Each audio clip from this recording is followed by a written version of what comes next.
દિવસની વાત છે. લાંબી ડોકવાળો ડાયનોસોર ખાતો જ હતો ત્યાં તે પડી અને મરી જાય છે, કેમ કે તેનો અંત આવી ગયો હતો. તે હવે થોડોક જ શ્વાસ લઈ રહ્યો હતો ત્યાં તેની માથે કાંટાવાળો ડાયનોસોર કૂદી પડ્યો.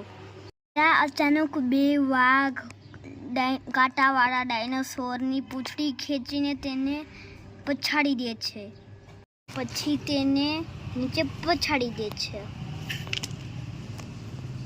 બેના દાંત ડાયનોસોરની ચામડી કરતાં તો 5 ગુણા ઓછા છે, એટલે તેની ચામડીને ફાડી જ ન શક્યા. ત્યાં અચાનક વિશાળ ડાયનોસોર આવે છે અને બંને વાઘોને પછાડીને મારી નાખે છે. પણ વાઘ ઊભા થઈને ડાયનોસોરમાં ભાગ ખાવાનું પાડે છે. વાઘ ડાયનોસોરને બોલે છે, તું અમને થોડી થોડી ચામડી ફાડી દે એટલે અમે ખાઈ શકીએ.